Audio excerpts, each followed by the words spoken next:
Assalamualaikum warahmatullahi wabarakatuh. Saya Febriana Harsono. Di sini saya akan menjelaskan tentang pengembangan sistem informasi manajemen. Baik, pada bagian A yaitu pengertian pengembangan sistem. Pengembangan sistem atau system development dapat berarti menyusun suatu sistem yang baru untuk menggantikan sistem yang lama secara keseluruhan atau memperbaiki sistem yang telah ada. Sistem yang lama perlu diperbaiki atau diganti disebabkan karena beberapa hal. Adanya permasalahan-permasalahan yang timbul di sistem yang lama yang dapat berupa yang pertama, ketidakberesan. Ketidakberesan dalam sistem yang lama menyebabkan sistem yang lama tidak dapat beroperasi sesuai dengan yang diharapkan. Ketidakberesan ini dapat berupa bagian A. Kecurangan disengaja yang menyebabkan tidak amannya harta kekayaan perusahaan dan kebenaran dari data menjadi kurang terjamin. B. Kesalahan-kesalahan yang tidak disengaja yang juga dapat menyebabkan kebenaran dari data kurang terjamin. C. Tidak efisiennya operasi. D. Tidak ditaatinya kebijaksanaan manajemen yang telah ditetapkan. Nomor 2, yaitu pertumbuhan organisasi. Pertumbuhan organisasi yang menyebabkan harus disusunnya sistem yang baru. Pertumbuhan organisasi diantaranya adalah kebutuhan informasi yang semakin luas, volume pengelolaan data semakin meningkat, perubahan prinsip akuntansi yang baru. Bagian B, prinsip pengembangan sistem. Yang pertama, sistem yang dikembangkan adalah untuk manajemen. Yang kedua, sistem yang dikembangkan adalah investasi modal yang besar. Yang ketiga, semua alternatif yang ada harus diinvestigasi. Yang keempat, investasi yang terbaik harus bernilai. Yang kelima, sistem yang dikembangkan memerlukan orang yang terdidik. Keenam, tahapan kerja dan tugas yang dilakukan dalam proses pengembangan sistem. Yang ketujuh, proses pengembangan sistem tidak harus urut. Yang kedelapan, jangan takut membatalkan proyek. Dan yang terakhir, dokumentasi harus ada untuk pedoman dalam pengembangan sistem. Bagian C, proses pengembangan sistem. Dengan telah dikembangkannya sistem yang baru, maka diharapkan akan terjadi peningkatan-peningkatan di sistem yang baru. Peningkatan-peningkatan ini berhubungan dengan Pisces, yaitu sebagai berikut. Yang pertama, performance atau kinerja. Peningkatan terhadap kinerja atau hasil kerja sistem yang baru sehingga menjadi lebih efektif.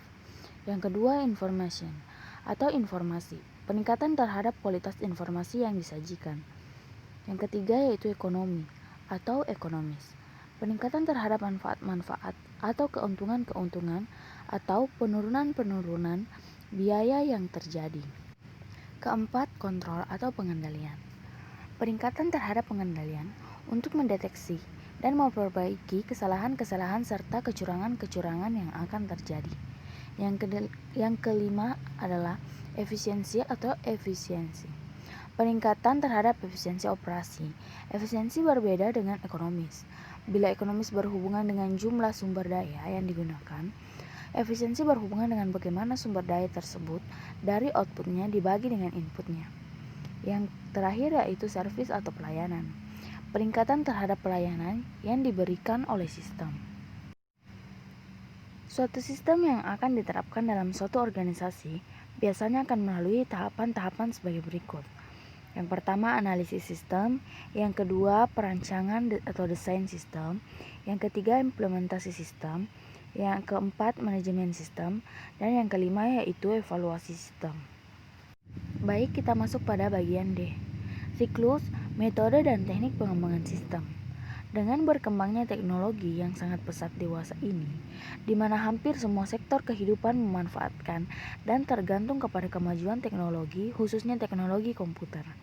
Para pengembangan sistem informasi dituntut untuk menyajikan software, aplikasi sistem informasi yang lebih kompleks dan berkualitas tinggi untuk mendukung pengembangan dunia usaha yang terus berkembang saat ini. Berikut terminologi-terminologi yang digunakan. Yang pertama yaitu siklus, yang kedua teknik, dan yang ketiga metodologi. Teknik terstruktur. merupakan pendekatan formasi untuk memecahkan masalah-masalah dalam aktivitas bisnis menjadi bagian-bagian kecil yang dapat diatur dan berhubungan untuk kemudian dapat disatukan kembali menjadi satu kesatuan yang dapat dipergunakan untuk memecahkan masalah. Kemudian, System Development Life Cycle atau SDLC adalah salah satu metode pengembangan sistem informasi yang populer pada saat sistem informasi pertama kali berkembang. SDLC adalah tahapan-tahapan pekerjaan yang dilakukan oleh analisis sistem dan programmer dalam membangun sistem informasi. Karakteristik metode prototyping. Ada dua langkah yang menjadi karakteristik metode prototyping, yaitu pertama, pemilihan fungsi. Mengacu pada pemilihan fungsi yang harus ditampilkan oleh prototyping, pemilihan harus selalu dilakukan berdasarkan pada tugas-tugas yang relevan yang sesuai dengan contoh kasus yang akan dipergerakan. Yang kedua, penyusunan sistem informasi bertujuan untuk memenuhi permintaan akan tersedianya prototipe, evaluasi, dan penggunaan selanjutnya. Jenis-jenis prototyping meliputi A. Feasibility prototyping digunakan untuk menguji kelayakan dari teknologi yang akan digunakan untuk sistem informasi yang akan disusun. B. Requirement prototyping digunakan untuk mengetahui kebutuhan aktivitas bisnis user. C.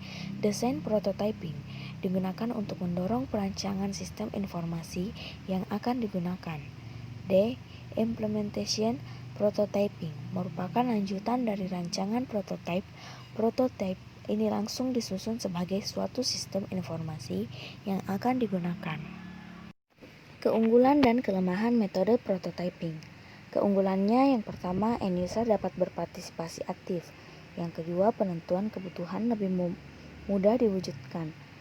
Yang ketiga, mempersingkat waktu pengembangan sistem informasi. Kelemahannya yang pertama, proses analisis dan perancangan terlalu singkat. Yang kedua, mengesampingkan alternatif pemecahan masalah. Yang ketiga, bisanya kurang fleksibel dalam menghadapi perubahan. Yang keempat, prototipe yang dihasilkan tidak selamanya mudah dirubah. Yang kelima, prototipe terlalu cepat selesai. Metode Rapid Application Development atau RAD. RAD adalah penggabungan beberapa metode atau teknik terstruktur. RAD menggunakan metode prototyping dan teknik terstruktur lainnya untuk menentukan kebutuhan user dan perancangan sistem informasi. Proses pengembangan SI menurut metode ini meliputi yang pertama, mempelajari apakah proyek pengembangan sistem memenuhi kriteria. Yang kedua, mempelajari aktivitas bisnis perusahaan. Yang ketiga, menentukan area bisnis serta fungsi yang menjadi prioritas. Yang ketiga, membuat model dari fungsi-fungsi yang menjadi prioritas. Keempat, memilih prototipe mana yang direview. Yang kelima, implementasi sistem informasi metode soft system. Metode soft system memiliki tahapan-tahapan proses untuk menangani masalah-masalah dalam kehidupan sehari-hari yang berdampak pada organisasi. Tahapan tersebut meliputi yang pertama, masalah relatif bagi setiap orang, masalah tidak terstruktur. Yang kedua, menyusun problematik, diagram, dan picture. Yang ketiga, menyusun konsep model terdiri dari SI dan strategi yang mungkin digunakan. Keempat, membandingkan antara masalah dalam tahap 2 dengan model pada tahap 3 di atas. Kelima, diskusi untuk menghasilkan suatu SI dan strategi yang sesuai dengan kultur yang ada. Yang keenam, menyusun proposal, strategi, dan taktik untuk menyelesaikan masalah. Metode Joint Application Development atau JAD. Yang pertama, JAD merupakan suatu kerjasama yang terstruktur antara pemakai sistem informasi, manajer, dan ahli sistem informasi untuk menentukan menjabarkan permintaan pemakai, teknik yang dibutuhkan, dan unsur rancangan eksternal. Yang kedua, tujuan JAD adalah memberi kesempatan kepada user dan manajemen untuk berpartisipasi secara luas dalam siklus pengembangan sistem informasi. Baik, pada bagian E, penyebab kegagalan pengembangan sistem. Berikut ini beberapa penyebab kegagalan pengembangan sistem diantaranya. Yang pertama, kurangnya penyesuaian pengembangan sistem. Yang kedua, kelalaian menetapkan kebutuhan pemakai dan melibatkan pemakai sistem. Yang ketiga, kurang sempurnanya evaluasi kualitas analisis biaya. Keempat, adanya kerusakan dan kesalah rancangan. Yang kelima, penggunaan teknologi komputer dan perangkat lunak yang tidak direncanakan dan pemasangan teknologi tidak sesuai. Yang keenam, pengembangan sistem yang tidak dapat dipelihara. Yang ketujuh, implementasi yang direncanakan dilaksanakan kurang baik. Bagian F, keterlibatan user dalam pengembangan sistem. Ada beberapa alasan pentingnya keterlibatan user dalam perancangan dan pengembangan sistem informasi menurut Demodaran 2002, yaitu yang pertama, kebutuhan user. Yang kedua, pengetahuan akan kondisi lokal. Yang ketiga, keengganan untuk berubah. Yang keempat, user merasa terancam. Yang kelima, meningkatkan alam demokrasi. Baik, terima kasih. Itulah tadi pemaparan dari saya. Wabillahi taufiq wal hidayah. Wassalamualaikum warahmatullahi wabarakatuh.